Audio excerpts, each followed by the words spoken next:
Grabando. Buenos días a todos y a todas nuevamente.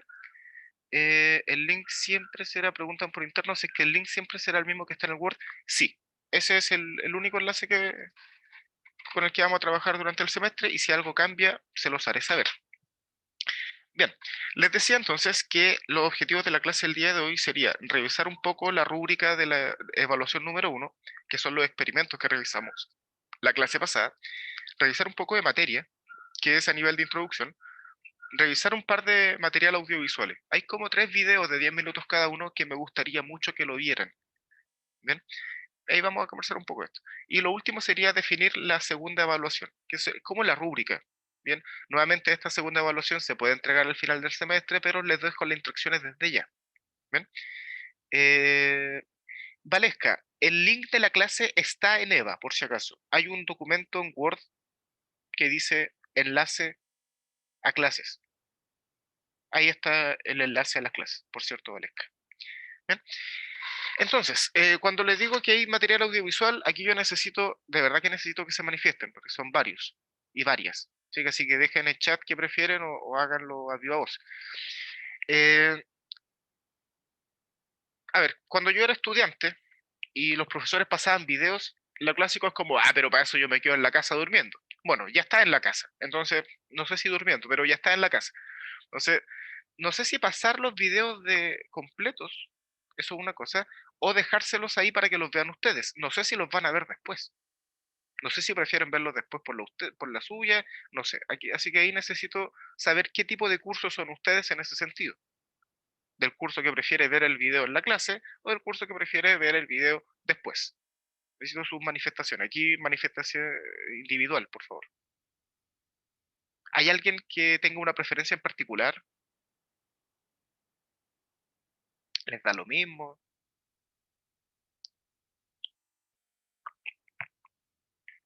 Ya, ya.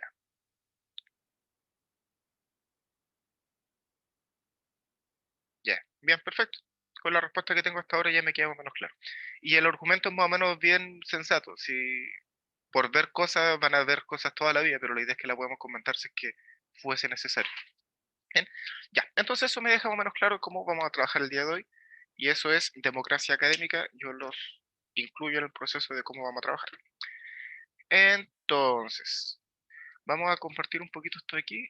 Y tenemos...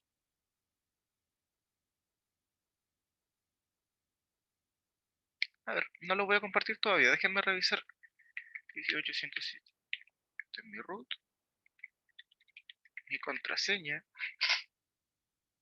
Estoy ingresando a plataforma para ver si es que está efectivamente subida la rúbrica como debería ser. Entonces, les voy a compartir mi pantalla. Ustedes, avísenme si están viendo mi pantalla. ¿Están viendo, cierto? Este es mi... Sí se ve. Sí, Sí, se perfecto. ve. Entonces vamos aquí a aplicaciones, académico, EVA.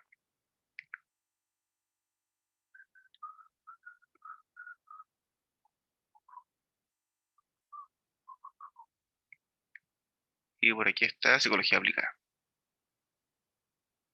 Si vamos a psicología aplicada, estas son las cosas que están ahí encima. Tu, tu, tu, tu, tu.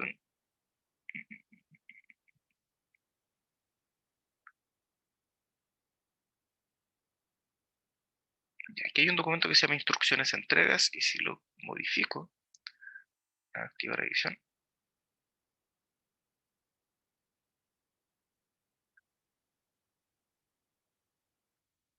pongo mostrar. Y ahora vamos a ver. A ver qué tiene adentro.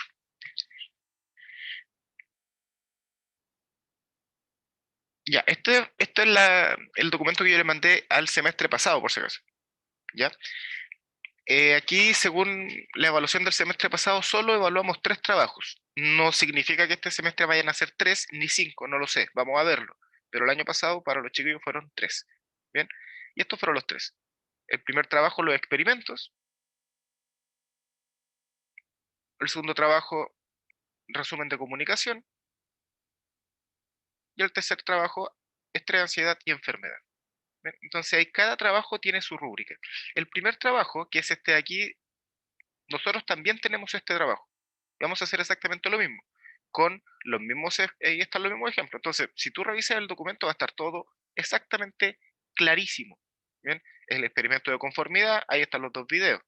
Bien, experimento de la cárcel de Stanford, experimento de liderazgo, experimento de violencia. Aquí yo les meto otro experimento, por cierto. Nosotros vimos el efecto Halo con Susan Boyle, la tipa que cantaba. Aquí hay otro.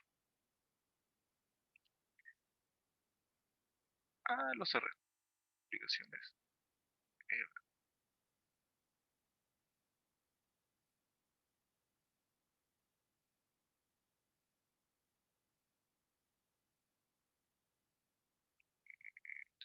tres. Bien, entonces, lo importante de acá, ahí están los enlaces de los trabajos, o sea, de los videos, y aquí está la instrucción de qué es lo que deben hacer. Bien, ojo acá, no deben escoger. Ah, sí, estas son, si es que lo hacen individualmente, tienen que escoger dos de los seis experimentos. Si lo hacen de dos a tres, tienen que escoger cuatro, y si lo hacen de cuatro a seis, tienen que escoger seis. Bien, esas son las instrucciones. Ahí está todo muy claro. Si hubiera alguna duda con esto, me lo hacen saber durante el semestre, yo lo respondo sin ningún problema. Y aquí está la rúbrica. Bien, para que tengan el puntaje total, esto es lo que yo espero de cada cosa. El contenido tiene que tener el encabezado, el título, tiene que tener la descripción, en qué consiste el experimento, tiene que contener los resultados generales de la conclusión. Si, por ejemplo, está mostrando el experimento del apego, y en el apego dice, hay tres tipos de apego, en la infografía o en el resumen, en el póster, tiene que estar esos tres tipos de apego. No necesito que me lo definan totalmente, pero una reseña. Bien, si es que hay algo de contenido en el video, la idea es que esté representado. Bien, y finalmente los recursos gráficos. Si una infografía tiene que tener algo de gráfico, si no es solamente un resumen. Bien, y así, eso serían las instrucciones para el primer trabajo, que es el único que hemos dado hasta ahora. Bien, quizás y probablemente el trabajo de comunicación siga esta misma pauta y el trabajo de estrés y ansiedad siga esa misma pauta también. No lo sabemos. Hasta este momento, el que sí podemos definir es este de aquí, el primero, los experimentos. Y este de aquí se mantiene con esas lineaciones o con esas instrucciones. ¿Estamos claros con eso? ¿Hay alguna duda? Necesito escucharlos, chiquillos, de verdad, sorry. Sorry por hacerlo activar el micrófono, pero necesito retroalimentación. Profe, Cuéntame. en el resumen que dijo usted, ¿se daba nuestra opinión? ¿Cuál resumen? O sea, el último punto de la, de la tabla de la rúbrica. Las conclusiones. Conclusiones, resultados, conclusiones. Mira, cuando un experimento tiene resultados, tú tienes que anotar el resultado. Mira, esto es como ustedes no tienen por qué saberlo, pero así funciona una tesis. Cuando tú levantas una hipótesis, salen datos, ¿verdad? Y esos datos tú los entregas en bruto, los números a secas. Esos son los resultados, sin interpretar. El resultado, por ejemplo, ponte tú y yo le hago una pregunta. ¿Cuántos estudiantes vieron el video de bla, bla, bla? Y 2 de 50. 2 de 50 es el resultado. La interpretación de ese resultado es otra parte. 2 de 50 significa que es un buen número porque bla, bla, bla, o 2 de 50 es poco porque bla, bla, bla, ya. Eso lo pongo después. La interpretación viene, es aparte. La interpretación y la conclusión puede a veces ser lo mismo, puede a veces ser distinto, puede haber un apartado de discusión también. Así funcionan las investigaciones. Entonces, como esto no es una investigación, esto es más bien un resumen gráfico, yo te pido que si me pones resultados, o sea, si el experimento tiene resultados, al menos vayan esos resultados.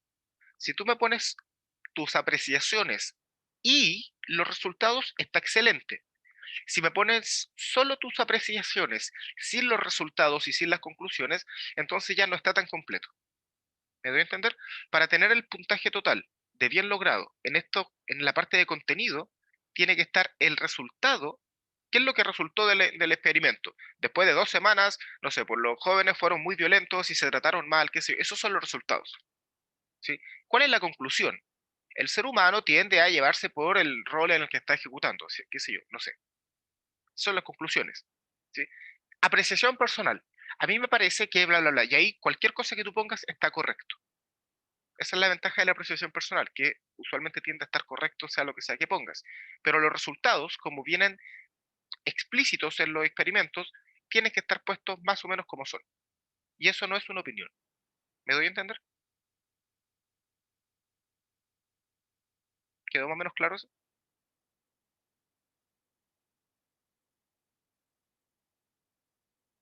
A la persona que me preguntó, ¿quedó claro? Sí, profe. Sí, bueno. Bien, Sebastián pregunta si se hace en Word, PPT o da lo mismo. Mira, en semestre pasado me entregaron algunos trabajos en Word, me entregaron algunos trabajos en imagen, algunos en PDF. En general el formato da lo mismo, que lo que yo te pido es una infografía, es un póster. Si ese póster tú me lo haces en un Word, funciona. Pero ese Word después tú lo puedes exportar en un PDF y queda igual bien. Así que ve tú la manera en que quede mejor. Si eso tú le sacas una imagen, bien. Recuerden que tiene que ser amigable a la vista, lo más parecido a Pictoline. No sobrecargar la información, no rellenar de imágenes que no tienen sentido, buscar lo que significa una infografía y actuar en base a ese propósito. Con recursos gráficos me refiero a que, por ejemplo, si está hablando del estrés y la ansiedad, eh, y me ponéis, por ejemplo, no sé, una imagen de Maradona jugando a la pelota y no tiene tanto sentido con lo que me estáis poniendo, quizás no tiene el recurso gráfico no pega. Si me estás haciendo una infografía de la visión y me poní no sé, una zapatilla, quizás no tiene tanto sentido. ¿Me doy a entender? Entonces que los recursos gráficos, esto es como, el experimento tiene un conocimiento. El conocimiento, la idea es que te llegue a ti de manera central. La idea mía es, imagínate que tienes que hacer que este conocimiento le llegue a alguien que está recién entrando a la carrera. Entonces tú no le vayas a poner el texto solo, simple, ponele un par de monitos, hazlo amigable. Es lo que les estoy diciendo. Si esto fueran condiciones distintas, el ideal sería, bueno, voy a seleccionar los mejores infografías y los vamos a poner por ahí por la facultad, qué sé yo, no sé. Eso en otras condiciones puede ser. Pero en este caso, difícilmente aplica. Bien, pero el principio es ese, hacer amigable la información con información gráfica que sea representativa con la información que están entregando. ¿Respondo eso? ¿Queda más claro entonces? Excelente. Bien, entonces, ya. Eso sería con el punto número 1, la rúbrica. Estamos al 10. Profesor, ¿Sí? para cada experimento hay que hacer una infografía Yes. o todo en la misma. Fíjate, si lo haces individualmente, debes escoger 2 experimentos de los 6 y en una o más planas de tú tienes que poner el título, la descripción y ahí lo que le estoy pidiendo. Ahí le explico, fíjate, si lo lees, le explico a qué me refiero con orientación gráfica. Le explico a qué me refiero con los resultados. ¿Sí? Ujú. Aquí dice de ustedes o de los autores, pero ya me acabo de explicar a qué me refiero con opiniones y resultados. Entonces, eh, es una infografía por cada experimento. Si lo haces sola, tienen que ser 2. Si lo haces en grupos de 2 a 3, tienen que ser 4. Y si haces grupos de 4 a 6, tienen que ser los 6. O sea, hay un trabajo proporcional al número de personas que haya. Ok, ¿Queda claro eso? sí, gracias. Excelente, bien. Entonces, primer punto, estamos listos. Vamos a cerrar eso entonces. Y vamos a pasar al segundo punto. Un poquito de materia. Vamos a compartir otra función. Bien. Caballeros, señoritas, probablemente ustedes recuerden que la primera clase que nosotros tuvimos, yo les hice una especie de introducción muy general de lo que era de la psicología. ¿Lo recuerdan? Que más que nada como una especie de resumen histórico. Bien, si hacemos la reseña, esto es lo que nosotros tenemos como un puñado de información, una línea de tiempo, con harto de eventos en términos de cosas que pasaron en su momento. Tenemos el mundo antiguo, con la figura de Sócrates, Aristóteles, qué sé yo. Tenemos Hipócrates entre medio. Después del mundo antiguo, que es donde se sienta la base del fundamento de la filosofía, viene la Edad Media, donde si bien es cierto en el mundo europeo todavía estaban pegados con los demonios y que todo era culpa de los demonios, y había un oscurantismo brutal. ¿Alguien de aquí no sabe lo que es oscurantismo?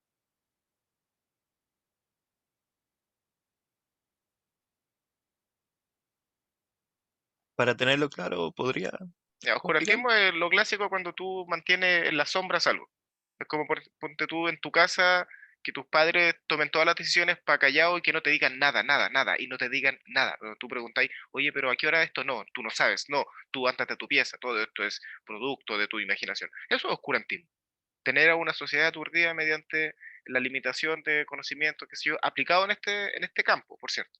Puede tener otras acepciones, otros significados en otros campos, pero oscurantismo tiene que ver con eso, con traer un periodo de oscuridad mediante la limitación del conocimiento y la limitación de las prácticas y la limitación del humano en sí, sobre todo intelectual y espiritualmente. ¿Queda más o menos claro ahí? Sí, mucho más Excelente. claro, gracias. Entonces, en la Edad Media, claro, porque por un lado en el mundo medieval está bien, bien limitado todo, bien interesante a todo esto, pero bien limitado. Sin embargo, en el mundo árabe y en el mundo ya de Medio Oriente, la ciencia estaba pero explotando. Por si alguno de ustedes no lo sabe, el mundo indio o desde la India vienen las principales joyas del conocimiento de lo que entendemos hoy día como civilización. No sé si alguno de ustedes se considera positivista y puede que lo sea y ni siquiera sepa lo que significa. Positivismo es la corriente que dice como, no, pero solamente lo que es demostrable científicamente es válido. Entonces, si alguno de ustedes dice, no, es que todo esto es cosa hippie y yo solamente voy a lo que es ciencia, bueno, eso es positivismo. Tú eres positivista si solamente le crees a lo que dice un paper. ¿Bien? Sin embargo, hay conocimiento brutal, brutal, yo te digo así como podemos hablar horas de esto, eh, almacenado ahí en los Vedas, en los libros sagrados del mundo anterior a la India. eh, la medicina actual ya estaba tratada ahí. Ya habían mapas totalmente desarrollados del cuerpo humano y de sus afecciones, hace no sé cuántos miles de años atrás. Entonces, para no desmerecer lo que ocurría en otras partes del mundo solo porque no tenían la tecnología que hoy día prepotentemente ostentamos como la última chupa del mate. No es la última chupa del mate, ¿sí? Por cierto, no podemos medir a la humanidad con la ciencia moderna, por cierto. Eso es un comentario al margen, por cierto. Pero bueno, a lo que voy. Mientras en el mundo medieval europeo todos creían que era culpa de los demonios, en el mundo árabe y el mundo chino, la mente y las otras ciencias estaban trabajando de manera más cerca a la ciencia. ¿Bien? En China se aplicaban pruebas psicológicas, qué sé yo. Entonces, ¿por qué les he mencionado esto? Después del mundo antiguo, la Edad Media, viene el Renacimiento, empiezan las figuras, los filósofos empiezan a hablar de lo que es la mente, de lo que es correcto, de lo que está bien, lo que es bueno, lo que es malo, que si yo no, es que esto es bueno, no, es que esto es lo malo, ¿qué es bueno, qué es lo malo? Y ahí salen los típicos figuras de pienso luego existo, solo sé que nada sé, y todas esas cuestiones que están muy mal interpretadas, pero que en su momento fueron algo muy severo. ¿Bien? Eso en términos de renacimiento. Después del Renacimiento viene la psicología científica en el siglo XIX, con los primeros pioneros ahí que empezaron a hablar de la psiquiatría, de la anatomía mental, los perfiles psicológicos, los primeros psicoanalistas entre medio, y así la psicología fue avanzando a lo que hoy en día entendemos por neurociencia o psicología actual, siglo XX, con personas ya con foto a color, qué sé yo, tenemos la psicología humanista y la neurociencia actual. Bien, entonces, con todo esto yo les quiero decir, o les quiero recordar, que la psicología es una disciplina que tiene una historia tan vieja como el pensamiento. Bien, ¿por qué digo tan vieja como el pensamiento? Mira, no tienen por qué saberlo, y aquí esto yo se los voy a dejar, no a todos, esto se lo digo a las pocas personas que son frikis o que les gusta meterse a revisar cositas y que, ay, no voy a dar el tiempo ya, perfecto. Si tú eres una de estas personas, presta atención a lo que les voy a decir. Busquen esto en el chat. Mahabharata. El Mahabharata es la historia más antigua del mundo. Más vieja que la Odisea, más vieja que la Ilíada, más vieja que cualquier epopeya épica, más vieja que la Biblia, más vieja que cualquiera de estos libros sagrados. El Mahabharata, antes de que se escribiera, se cantaba. Y esto era practicado por las tribus humanas que vienen antes de la historia documentada. Antes de que existiera la India, que fue de las primeras como culturas más establecidas, esto es antes de Mesopotamia, antes de Egipto, por si acaso, para que no nos confundamos. Estoy hablando de lo más anterior antropológicamente hablando. La humanidad contaba una historia, que es la gran historia de la humanidad. Ese es el Mahabharata. Tú puedes buscar documentales en YouTube del Mahabharata. Uy, esto lo anoté por mensaje privado, perdón. enviar a todos. Ahora sí. Mahabharata. Mahabharata. Lo pueden buscar así como documental, Mahabharata, y hay uno de 50 y tantos minutos, bastante bueno. Viejo, pero bueno. Entonces, en el Mahabharata, finalmente lo que hacen los humanos que lo perpetuaron es organizar los problemas del alma. Y esto es así de simple. Si tú fueras psicólogo, yo te diría, loco, es cuático lo bueno que organiza el Mahabharata los problemas del alma. Y aquí me voy a saltar a otro lado, quizás no tanto de la materia, pero para que entiendan por qué digo que está tan bien organizado. No sé si les suena la leyenda de Aang, Avatar.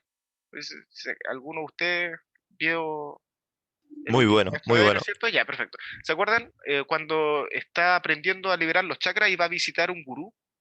Y el gurú le dice, bueno, es que estos son los chakras y son como fuentes de agua, que en realidad no es un lugar propiamente tal, sino como son centros energéticos. Y que cada centro, bla, bla, y le hace una explicación. Bueno, esta tradición, que finalmente lo agarran los chinos, lo agarran los japoneses, lo agarran los coreanos, pero viene de la India, por cierto, y viene desde antes de la India, desde los pueblos que precedían a la India, y son los pueblos que utilizaban el Mahabharata como cuento principal para guiar a los corazones de la humanidad. A eso es lo que voy. Antes no tenían psicólogos, antes no tenían ni siquiera libros, pero tenían una historia que al contarla, después, no sé, pues ponte tú, aparecía alguien y decía, no, es que tengo un problema. Ah, pero ¿recuerdas en la historia tanto que tal persona tenía el mismo problema que tú? ¿Recuerdas cómo? Ah, perfecto. Entonces, con esta historia, ellos iban moldeando su espíritu. A eso voy. Antes de que existieran libros de religión que te dijera esto está bien o está mal, ya existía una historia de la humanidad que te decía estos son los conflictos, ¿sí? Y lo que finalmente la tradición yoguística, un yogi es un tipo o una tipa que se dedica a meditar y a sacar el provecho del alma a través de la meditación. Eso es un yogi, alguien que sabe meditar. Entonces, el conocimiento de los yogis, que viene desde la India, organiza la meditación no solamente en sentarte de hoy, sentémonos a mirar el mundo, para nada. Lo organiza en niveles también. Entonces, por ejemplo, tenemos el primer nivel que tiene que ver con el chakra base, el chakra de raíz, y tiene un mantra, el Hom Vajramanataya Soha, y ahí cada uno tiene su pronunciación, y el primero se trata del miedo. Se bloquea con el miedo, fluye con el instinto de supervivencia. El segundo se bloquea con la culpa y fluye a través del placer. El tercero se bloquea con la vergüenza y fluye con la voluntad de vivir. El cuarto se bloquea con el dolor y fluye con el amor. El quinto se bloquea con las mentiras y fluye con la verdad. El sexto se bloquea con la ilusión.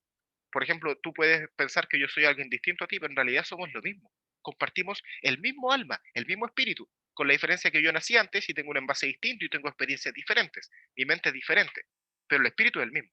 Somos exactamente lo mismo. Todos los hombres que me están escuchando somos el mismo mono. Y todas las hembras que se están escuchando, que se conocen, son la misma hembra. Y el mono y la hembra son exactamente lo mismo, pero con envases distintos. ¿Sí? Entonces, a lo que voy. Estos tipos del Mahabharata y todas estas culturas viejas, ¿bien?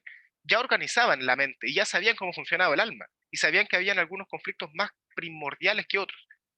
El miedo es mucho más importante de disolver que la ilusión, por ejemplo. Y por eso está más puesto en la base.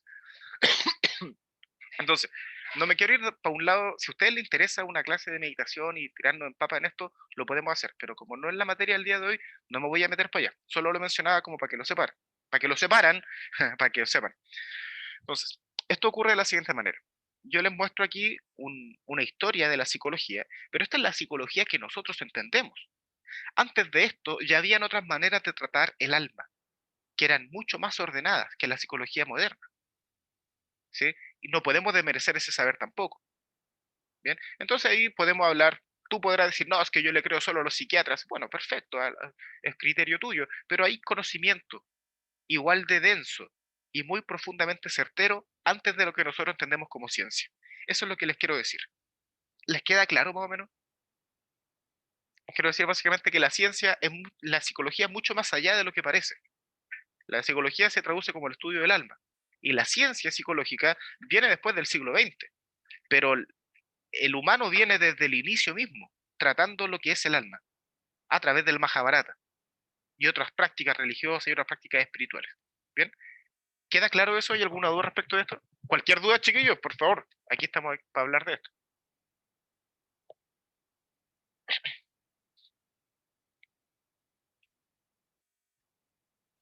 Me parece que todo claro.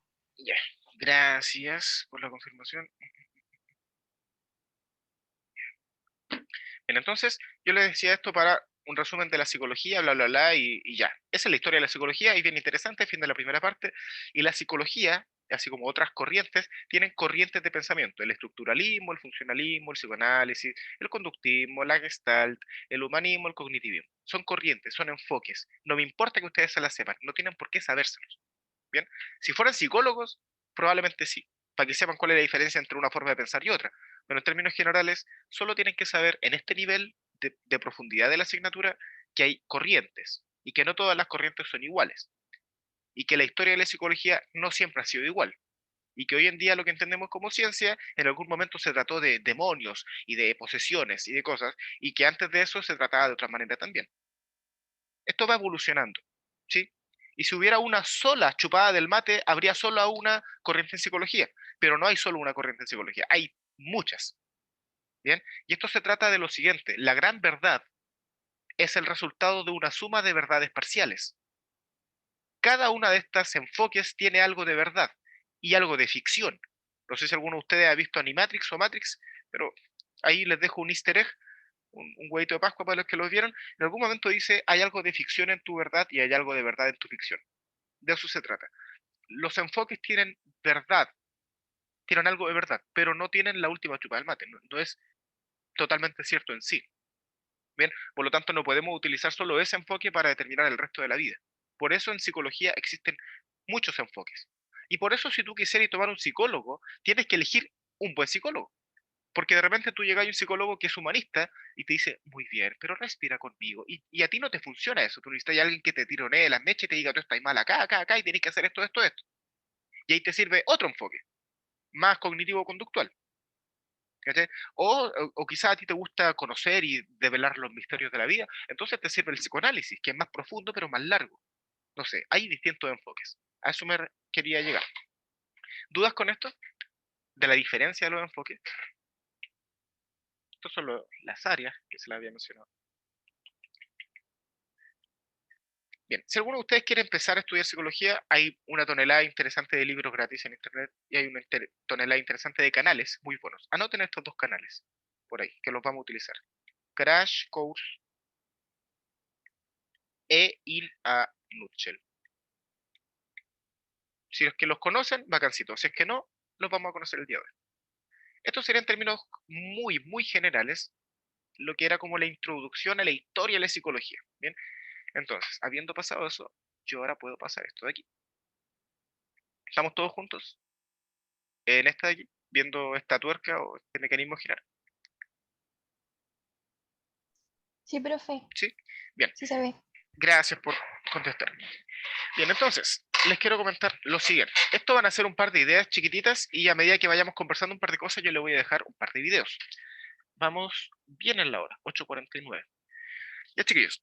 Entonces, chiquillos, chiquillas, ¿qué es la psicología? Si tú te metías a Google y ¿qué es la psicología? Tú podías estar ahora echado en tu cama o sentado, no sé, y podrías estar preguntándote: ¿y para qué quiero saber yo lo que es la psicología? La psicología es una disciplina interesante y a muchas personas le llama la atención y a muchas personas quizás no también.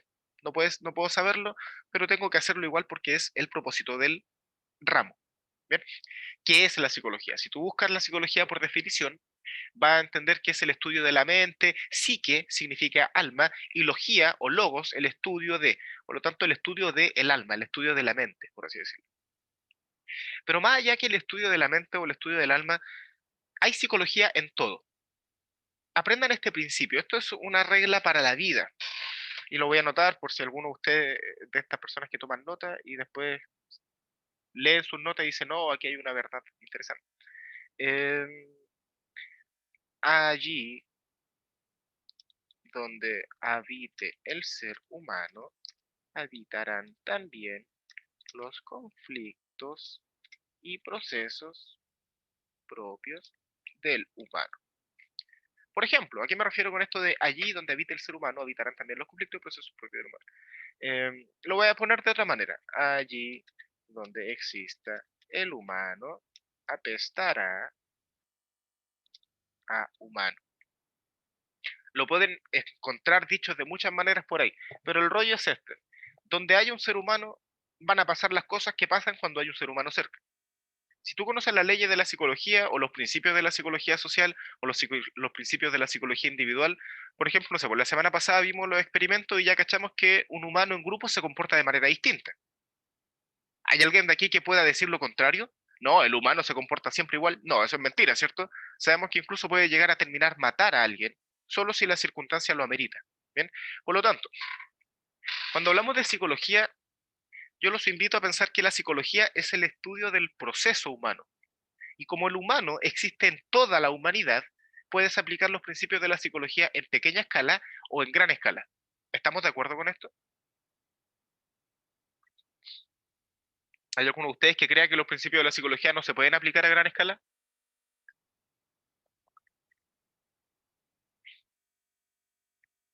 Bien. Imagino entonces que el resto entenderá que sí, pues estos principios aplican a gran escala. Eh, la psicología, el estudio de la psicología es el estudio de los procesos humanos. Aquí tenemos una célula. La célula tiene procesos. Aquí, chiquillo, aquí necesito que me responda porque esto no me funciona. Sí. Si esto es un... Gracias, gracias. No es un monólogo. No me gustan los monólogos. El día que haga un monólogo espero que me paguen por ello. Por fome. Ya, chiquillos. Entonces, esto aquí es una célula y tiene procesos. Es una célula vegetal, a propósito, pero tiene procesos. ¿Bien? Si tú juntas un puñado de células, obtienes un tejido. Y un puñado de tejidos juntos es un órgano. ¿El órgano tiene procesos? Sí. Sí. Sí. Cuando juntas Sí. un puñado de órganos, tienes un sistema. ¿El sistema tiene procesos? Sí. Sí. Sí. Y tiene leyes Sí. distintos a los otros sistemas. Un sistema respiratorio funciona aparte del circulatorio, pero van totalmente de la mano. Se estudian aparte, se enseñan aparte, pero van de la mano y funcionan igual. Funcionan en la misma organización, funcionan en el mismo organismo. El ser humano es una célula en sí de la humanidad. La humanidad es el macroorganismo, el animal gigante, ¿sí? Que vive a través de los siglos. Y los humanos son las células que componen esta humanidad. Y de repente una que otra célula hace un gran avance por la humanidad y hace que esto progrese un poquito más. Pero somos células de un animal más grande. Probablemente tú ya lo sabes y tú ya lo tienes interiorizado, solamente te lo estoy diciendo de una manera distinta. Entonces, si juntamos una célula, en tejidos tenemos órganos, sistemas y tenemos un organismo. ¿Bien? Conjunto de órganos. Si agarramos un puñado de humanos, ¿sí? Así como juntamos un puñado de células y tenemos un tejido, ¿qué tenemos aquí con un puñado de humanos cerca? Tenemos una masa de gente, ¿verdad? Ay, la protesta social, ay, es que el Black Friday, ay, llámalo como queráis, pero un puñado de humanos juntos se comporta como un puñado de humanos juntos. Aquí tenemos, sin contarme a mí, 30 personas conectadas. Estas 30 personas se comportan de una manera solo por el hecho de que están juntas. Si tú estuvieras conmigo en una clase 1 a 1, las cosas serían distintas. Conversaríamos de un nivel de profundidad muy diferente. Entonces, no podemos negar que el humano en grupo se comporta diferente a cómo se comporta de manera individual. No sé si alguno de ustedes ha ido a protesta alguna vez, pero el comportamiento ahí ocurre. El proceso se llama despersonalización, por si lo quieren buscar. Despersonalización. ¿Recuerdan el experimento de la cárcel de Stanford, verdad? Cuando las personas le pasaban gafas y uniformes. ¿Recuerdan eso? Sí. Sí, el problema y el riesgo de que yo te pase a ti una gafa o un uniforme es que tú vas a vivir mediado por el envase. Tu código, el código de tu comportamiento se va a contaminar por el código de la ropa que tenéis puesta encima. Y aquí te lo voy a decir con todo cariño, yo no quiero apuntar a nadie porque no los conozco, ni siquiera los estoy viendo. ¿Bien? Pero probablemente, no sé, si por ejemplo tú solo por vestirte con ropa bonita, o solo por vestirte de camisa o de blusa o de, oh, mira mis uñas, mira mi pelo, mira mi corbata, mira mi terno, mira mis zapatos que bien están. Si solo por la ropa que llevas puesto te cambia la actitud, A eso me refiero, con que el código que te ponía encima altera el código de tu interior y tu conducta. Y eso pasó en la cárcel de Stanford, ¿sí? Si tú te vistes eh, con ropa muy apretada, tu conducta va a estar apretada también. Vaya a andar ahí con, no, es que, uy, es que no se me ve el rollo, es que no se me vea esto, vaya a andar, tu cabeza y tu espíritu van a andar apretados, ¿sí? Entonces, a lo que voy con esto, no me quiero meter ahí, cada quien se viste como quiere, hagan las cosas que quieran, sino, no me refiero a eso, solo me refiero a, si tú cambias tu actitud solo por el cómo te vistes, por ahí va la cosa, ¿sí? Así de frágil es la conducta humana, ¿sí? Es frágil, te ponen una persona distinta al lado y cambia tu conducta. Una persona de confianza y te soltás, y una persona que no es de confianza y te comprimes, ¿bien? Existe algo que se llama la ley de la primera piedra. Si yo tengo un puñado de protestantes y un puñado de policías, basta con que una persona tire una piedra y queda la escoba. ¿Alguno de ustedes ha ido a un concierto alguna vez?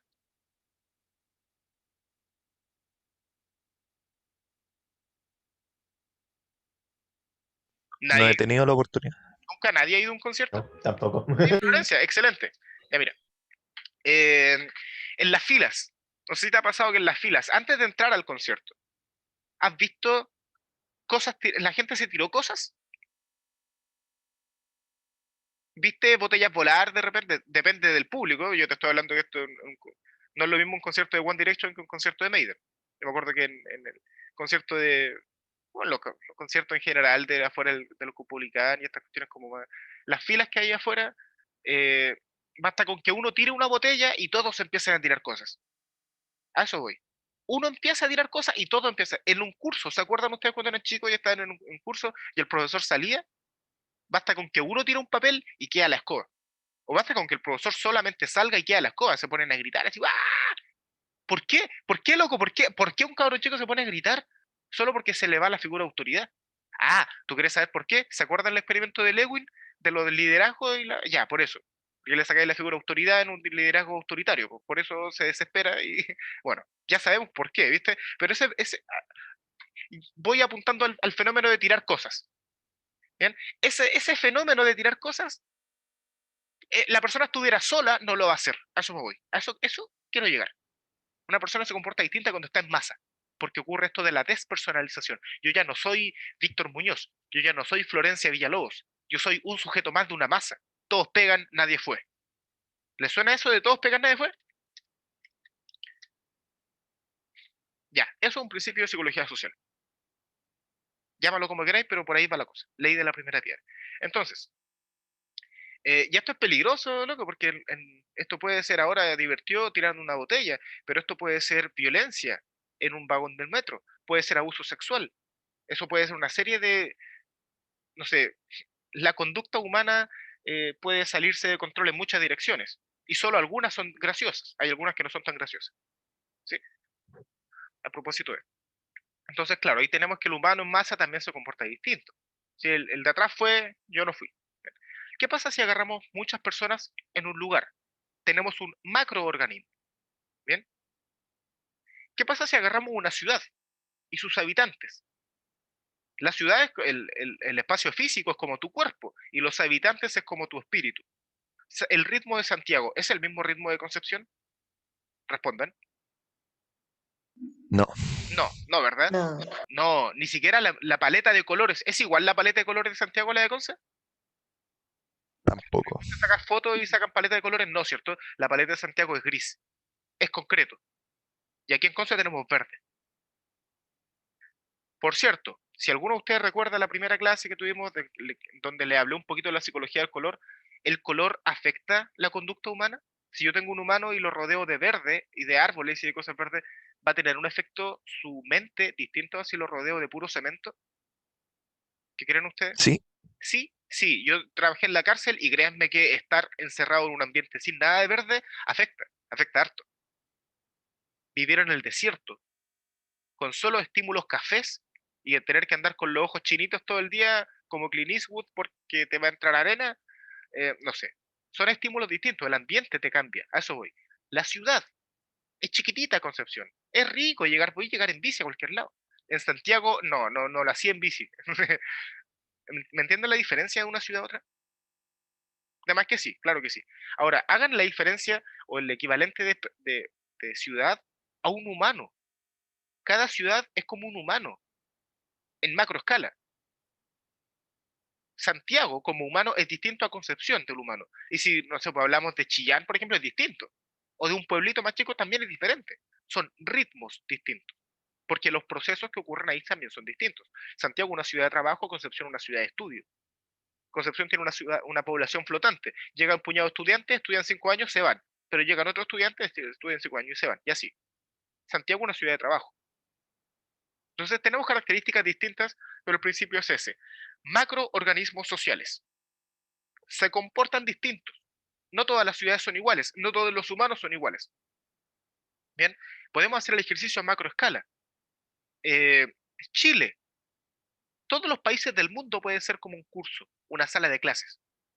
Bien, entonces donde algunos van a estar más adelantados, por ejemplo, no sé, no digo que estén más adelantados, pero tienen más historia. Las sociedades europeas tienen más historia que las sociedades latinoamericanas.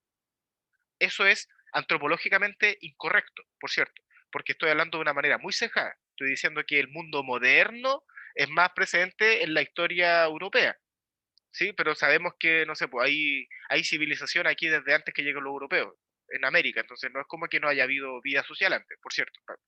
Por eso digo que es incorrecto decir que ellos son más viejos que nosotros. El mundo es igualmente viejo, ¿sí? Pero a lo que voy, que las sociedades europeas tienen otra edad, a eso voy. Entonces, por ejemplo, nosotros ahora recién, hace un par de años, sacamos el Ministerio de la Ciencia y la Tecnología. Recién, hace un par de años. Y hace no tantos años sacamos el Ministerio de la Mujer, que terminó transformándose en el Ministerio de la Mujer y la Equidad de Género, el CERNAMEG, si no me equivoco. Eso no es de siempre, no siempre estuvo. Nuestra sociedad recién ahora está diciendo, oye, ¿qué onda el aborto? Oye, ¿qué onda con los derechos? ¿Qué onda con esta cuestión? No siempre fue así. En otros lugares del mundo ya han tenido esta discusión décadas antes. A eso voy.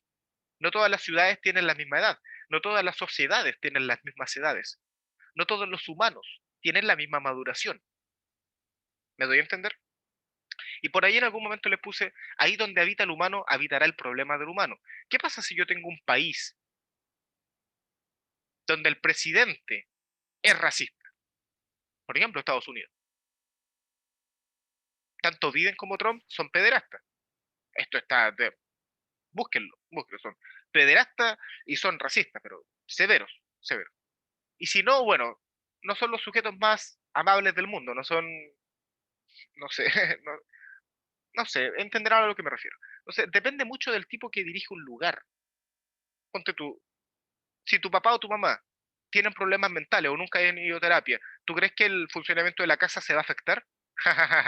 ¿Cierto que sí? ¿Cierto que sí? ¿Cierto que sí? Po. Lo mismo con una organización. Si tu jefe tiene problemas de salud mental o tiene problemas que no ha resuelto, ¿va a gotear hacia abajo? Claro que sí. El puesto puede estar excelente, pero el humano que ocupa el puesto va a contaminar el puesto con sus problemas humanos. Entonces, cuando yo les digo, ¿qué es la psicología no es solo el estudio de la mente. La psicología es entender el código que rige al humano. Y entendiendo el código que rige al humano, no solo rige al microhumano, sino al macrohumano. Y entiendes que estos procesos de pequeña escala son igualmente aplicables a macroescala. Así como estos procesos de microescala es exactamente igual a macroescala. Lo que es arriba es abajo. Ese es otro principio también que muy presente en el hermetismo, la alquimia, esas cosas, pero aplica también para otras cosas. Hasta este punto, dudas, preguntas.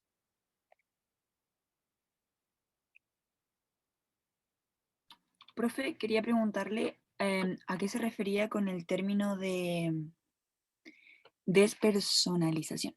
Despersonalización, cuando tú pierdes tu persona. Mira, el psicoanálisis dice que la persona es como la máscara que tú armas para mostrarte a la sociedad. Y pueden ser muchas personas. Por ejemplo, yo ahora con ustedes les muestro mi persona profesor.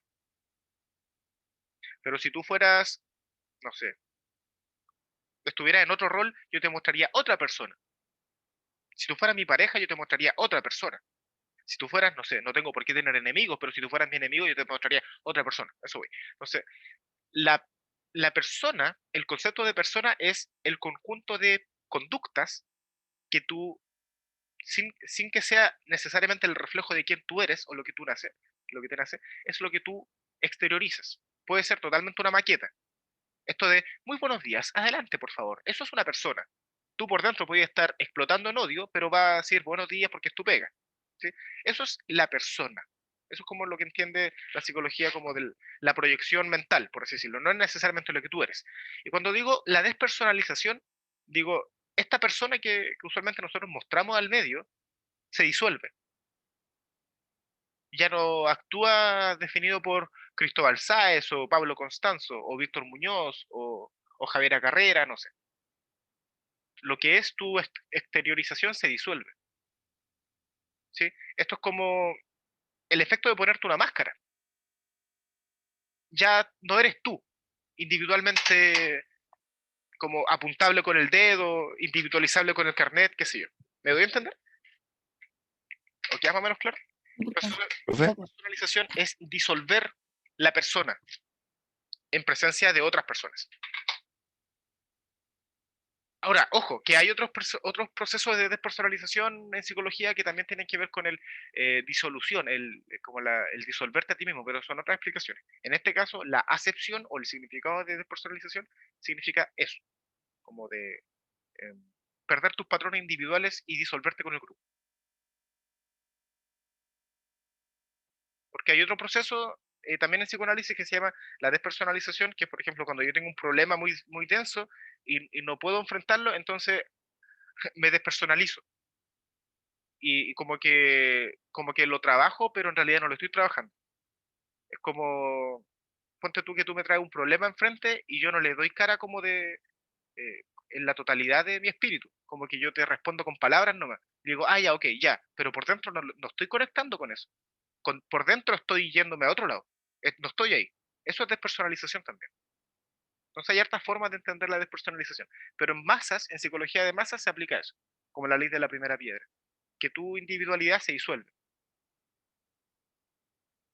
Dicho de otra manera, o de mejor manera, despersonificación. A ver si con eso lo pueden encontrar también. Despersonificación. Bien, ¿queda más o menos claro eso? Sí, profe. Gracias. Excelente. Ya, son las 9, entonces pasamos al primer bloque con introducción simplemente, y ya empezamos a revisar un poco de materia con material audiovisual.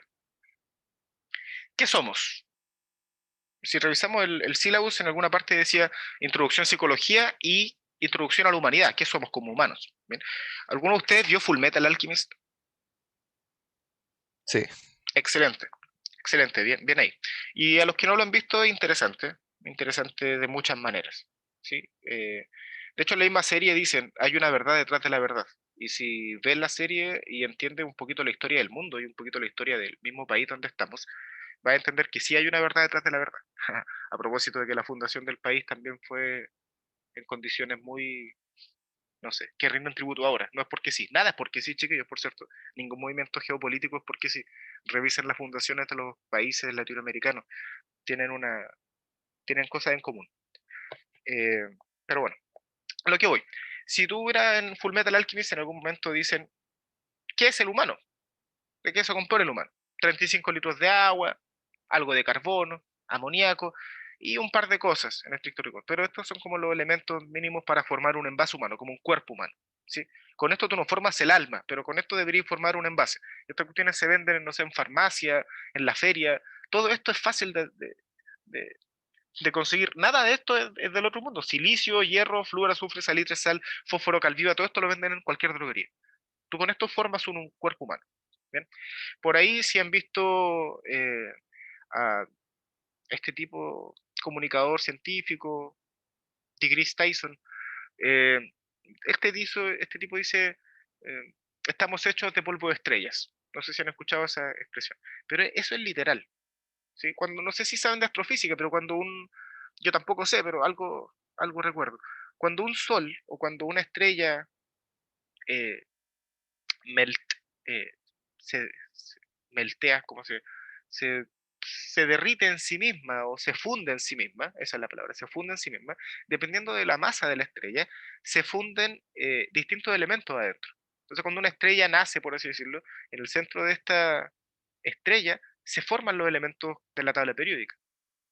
Y no en todas las estrellas, no en todos los planetas, no en todos lados existen todos los elementos de la tabla periódica.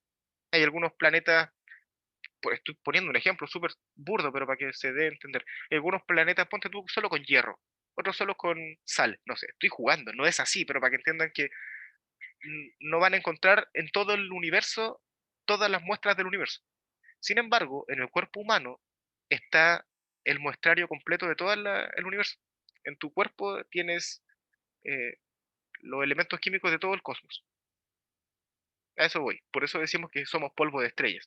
Cada humano, además de la dimensión psicológica, es literalmente un universo. Y esto se los digo por lo siguiente, chiquillos. Además que lata tener una clase temprano, qué sé yo, pero si de todas las cosas que yo te digo, algo te queda, préstale atención a esto de aquí y ojalá que esto te pueda quedar. Somos universos. Y entre cada universo hay un universo de distancia. Esto significa que yo no sé lo que tú estás pensando. La única forma de saberlo es preguntarte.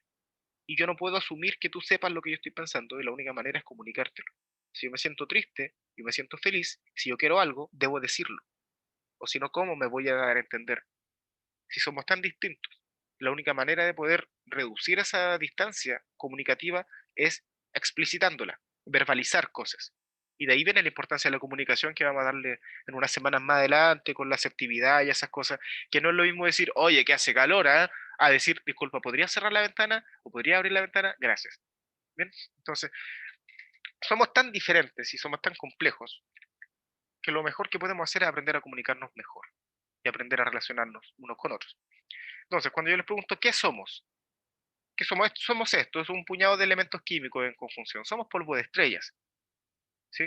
Somos una máquina de procesos. Y respecto al qué somos o qué soy, no sé si alguno de ustedes en algún momento se ha hecho la pregunta de, oh, ¿qué soy?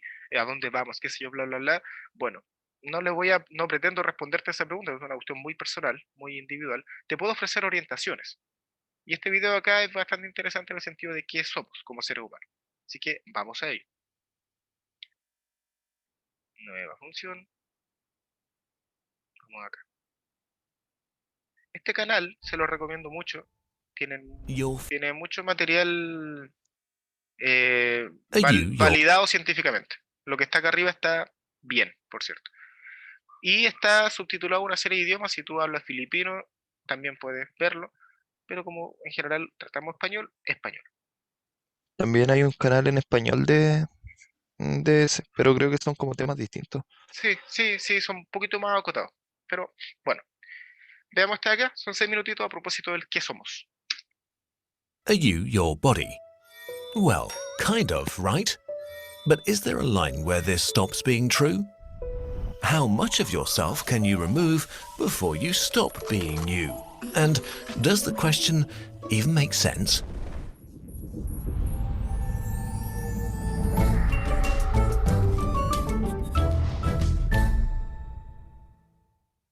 Your physical existence is cells, trillions of them, at least 10 times more than there are stars in the Milky Way. A cell is a living being, a machine made of up to 50,000 different proteins. It has no consciousness, no will, no purpose, it just is. But it is still an individual. Together, your cells form huge structures for jobs like preparing food, gathering resources, transporting stuff around, scanning the environment, and so on. If you extract cells from your body and put them in the right environment, they will continue to stay alive for a while. So, your cells can exist without you. But you can't exist without them. If we take all the cells away, there is no you anymore. Is there a line where a pile of your cells stops being you? For example, if you donate an organ, billions of your cells will continue to live on inside someone else. Does this mean that a part of you became a part of another person? Or is this other body keeping a part of you alive? Or let us imagine an experiment. You and a random person from the street exchange cells. One at a time, your body gets one of their cells, their body gets one of your cells. At which point would they become you? Would they ever, or is this just a very slow and gross way to teleport you? Let's make this more complicated. The image of ourselves as a static thing is untenable. Almost all of your cells have to die during your lifetime. 250 million have died since the beginning of this video alone, between 1 and 3 million per second. In a 7-year period, most of your cells are replaced at least once. Every time your cell setup changes, you are slightly different than before, so a part of you is dying constantly. If you are lucky enough to become old, you will have cycled through roughly 1 billion cells. So what you consider yourself is really just a snapshot. But sometimes cells are broken and don't want to die, questioning the very nature of the unity of our bodies. We call them cancer. They cancel the biological social contract and become basically immortal. Cancer is not an outside invader, it's a part of you that puts its own survival over yours. But you could also argue that a cancer cell becomes another entity inside us, another being that just wants to thrive and survive. Can we blame it for that?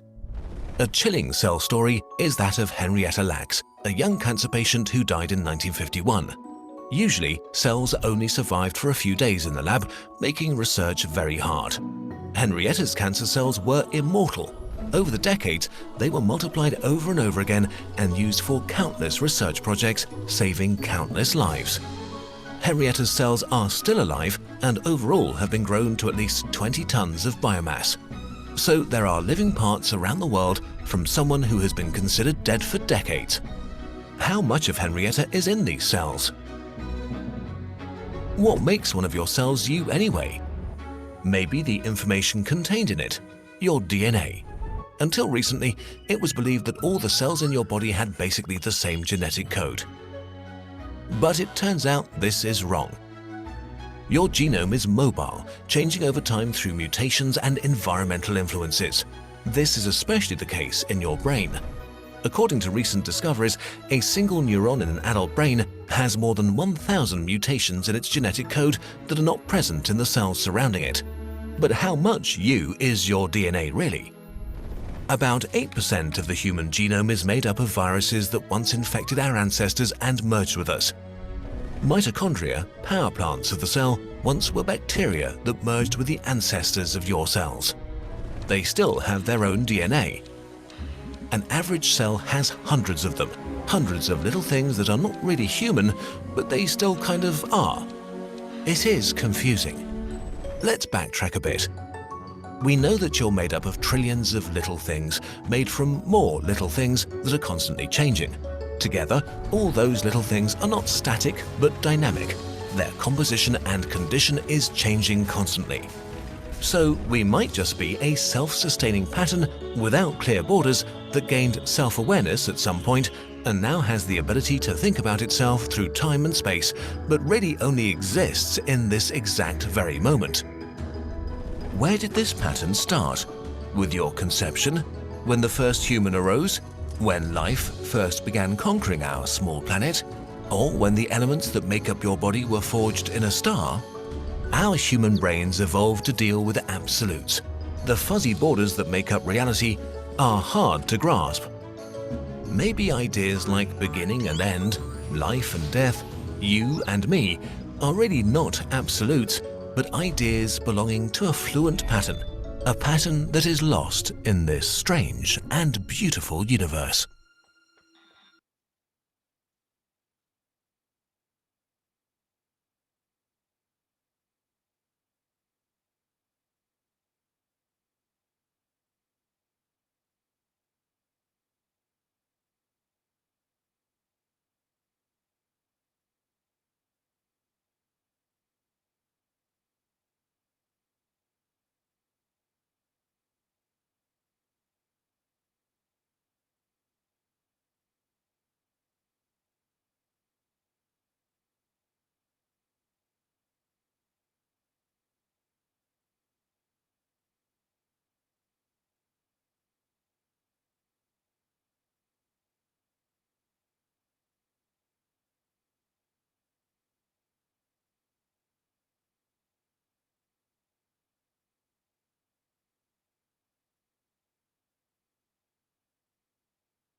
Chiquillos, aló. Llevo caleta de rato hablando con el micrófono cerrado. Gracias, María Jesús, por el aló. Ya, les decía, chiquillos, vieron el video, comentarios, preguntas, y mientras lo pueden dejar escrito, mientras las formulan, les explicaba un poquito de qué trata o cuál es el propósito mío de hacerles ver esto acá. Pasa que nosotros tenemos la ilusión del yo soy. Yo soy tal persona, yo soy esto, yo soy bla, bla, bla, y no somos un puñado de carne manejado por un puñado de nervios.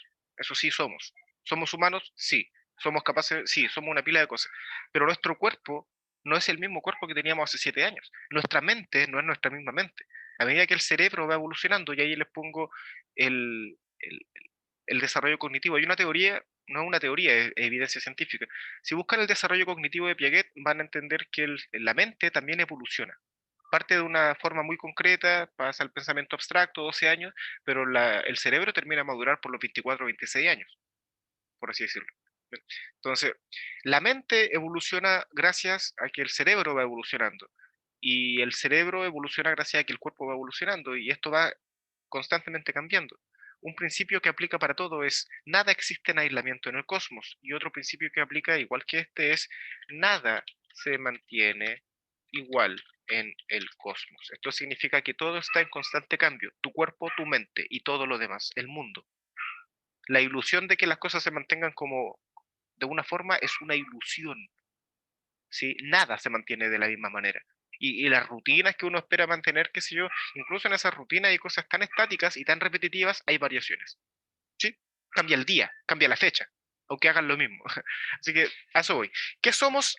No sé, te amplío un poquito el panorama de que somos un poco más complejos que simplemente tu envase. ¿Sí? Tu envase no te define. Tú no eres un humano por tener simplemente un envase humano. A eso es lo que voy.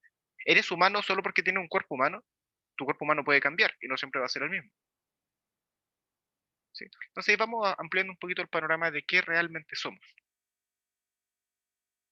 Bien, continuamos. Si no hay comentarios, preguntas, continuamos con lo que estamos. Entonces, a propósito de qué somos, polvo de estrellas, somos mamíferos, somos organismos, somos mutantes, somos mutaciones, llámalo como quieras. Pero en estricto rigor, esto es lo que somos. Somos un puñado, un envase, como un traje de carne, manejado por un puñado de cables. Literal cables, porque mandan impulsos nerviosos y eléctricos, o sea, todo esto es electricidad. Esto es lo que tú realmente eres. La parte tuya que me está escuchando es eso, un sistema nervioso. El resto es un envase para poder moverse, es como si fuera una medusa con botas y con un traje meca para poder pelear. Como, sin el cuerpo humano no puedes experimentar el universo. Por eso necesitamos la carne en términos, no es como que tengamos un propósito, no, que va a tener que experimentar el mundo, así que toma carne, no funciona así. Pero ese es el propósito en términos adaptativos. Nuestros 5 sentidos, cómo funciona la piel, cómo funciona el procesamiento de la información, todo eso está adaptado para poder experimentar con el universo y relacionarnos con él. Saber si tenemos que arrancar, si podemos pelear, si nos podemos quedar, si podemos disfrutar todo eso. Pero en estricto rigor, el humano es un puñado de carne manejado por un puñado de nervios. Solo eso. Y somos todos iguales en este sentido. ¿Sí? Así que aquí yo le hago la invitación a aquellas personas que son demasiado bonitas o demasiado bonitos. Yo te pregunto, por ejemplo, y esto se lo digo con cariño, chiquillos, pues, esta es la gracia de decírselo a ciegas, pues no los conozco y no estoy apuntando a nadie, pero es una reflexión para, para esa parte de cada uno de nosotros, por cierto. Pero, por ejemplo, si tú dices, no, es que, no sé, no sé, puede que el ambiente, el mundo siempre haya alabado tus ojos, o tu pelo, o tu porte, o que mira qué grande tu espalda, o mira tus músculos, qué grandes que son, o mira tu busto, o mira tus caderas, no sé, tus labios, cualquier cosa que tu física, atributo físico con el cual tú digas, ya, sí, yo soy bacán por esto que sé yo. ¿Qué pasa si te quito tu piel?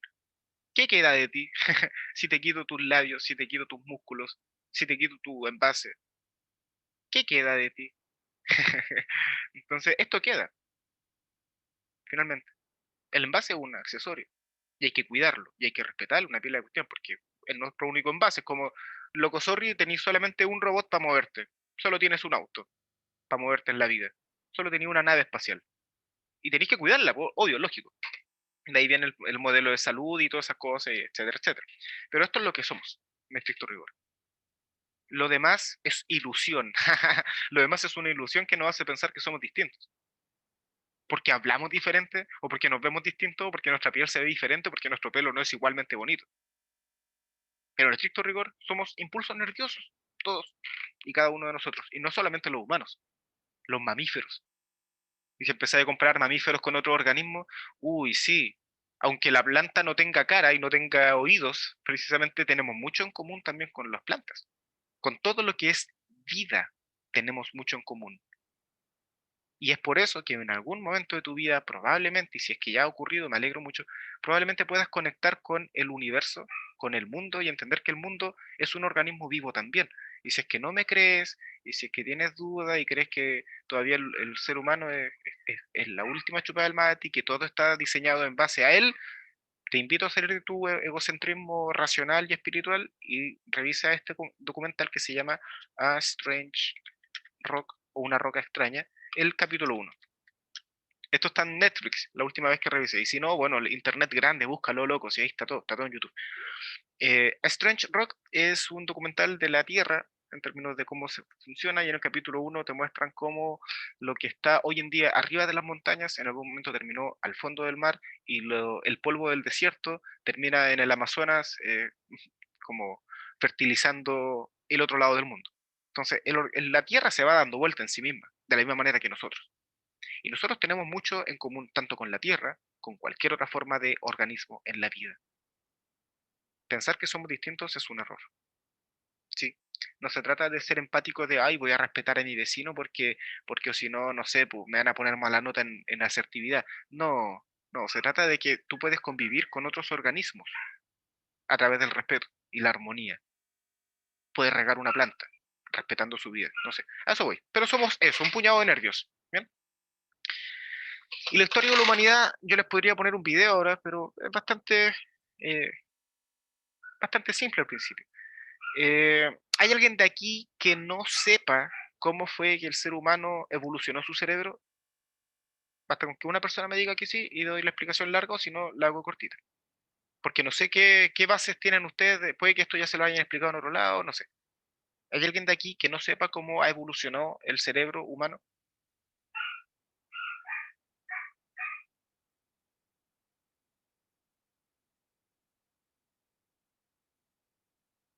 Asumo entonces que las 30 personas conectadas saben cómo evolucionó el cerebro humano. Explíquelo igual, por favor, profe. Por si acaso. Por si Sí, mejor, acaso. ¿cierto? Porque si no empiezo a preguntar uno a uno y van a darse cuenta que en realidad quizás no cachan. Y se están quedando callados por, oye, evitar meter ruido. No, ay, ¿para qué voy a abrir el micrófono? Ay, ¿para qué? No sé. Tú tendrás tus motivos, ¿sí? Yo te tengo que preguntar. Y agradezco cuando me responden, así que gracias a la persona que respondió, voy a explicarlo igual. ¿Qué pasa con el tema de la humanidad y el cerebro y todo el cuento? No es teoría, por cierto, esto es evidencia científica. Ahí hay una diferencia, y que la teoría es una idea que puede no estar demostrada, pero la evidencia científica ya tiene su sustento, ya está demostrado, ¿sí? Así que esto, lo siento si paso a llevar la ideología de alguien, pero esto es lo que se sabe que funciona. Esto es así. El ser humano, de alguna manera, para no ponerle el video latero, que sea, aprendió a dominar el fuego, y una vez que dominó el fuego, fue capaz de cocinar su comida. ¿Sí? Esto es fundamental porque antes las proteínas que se utilizaban para degradar la comida cruda ya no era necesario, la comida venía cocinada. Por lo tanto, las proteínas que se iban antes a la guata, por así decirlo, ahora se empezaron a ir al cerebro. Entonces, gracias al cocinar la carne, nosotros aceleramos mucho el metabolismo de los nutrientes que nos estábamos ingiriendo. ¿Sí? Gracias a esta serie de mutaciones, producto de este consumo de la carne, el cerebro aumentó su volumen cerebral.